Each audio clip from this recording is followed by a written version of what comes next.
In today's video, I'm going to teach you how to sign up for a Trello account in 2025. Trello is an incredibly useful project management tool, and whether you're organizing a personal project or coordinating with a team, having an account set up is your first step towards streamlined productivity. We'll walk through this process together, so let's dive in. First things first, you'll want to go ahead and open up your preferred web browser and navigate to Trello.com. Once you're on the home page, locate the button that says Get Trello for free. Clicking this will begin the account creation process. The next step requires you to enter your email address. Be sure to use an email that you frequently check, as you'll need to verify it later. Once you've entered your email address, look for the option to sign up. Clicking this will move us along to the next part of the process. Now you'll come across a screen that asks, "What brings you here today?" This is designed to personalize your Trello experience, but you can choose to click the skip button if that's your preference or if you're in a hurry.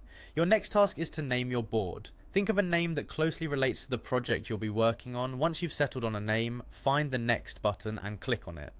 Following that, Trello will prompt you to set up your lists. For starters, name your first list to do. This will typically include tasks you haven't yet started.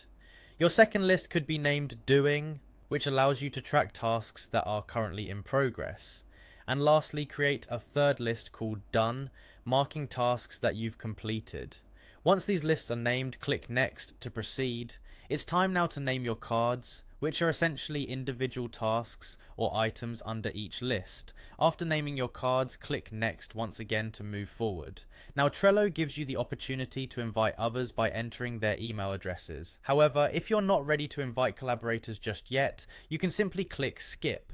Moving on to the verification step, make sure to check your email inbox for a verification email. It's important to complete this step to ensure your account is properly set up. With your email verified, proceed to enter your full name on the prompted screen. After that, you'll need to create a password. Choose something both secure and memorable for your Trello account. Finally, click Continue to wrap up the setup process. Congratulations, or should I say, welcome to the Trello community. You're now ready to start managing projects with ease. Thanks for following along, and happy organizing.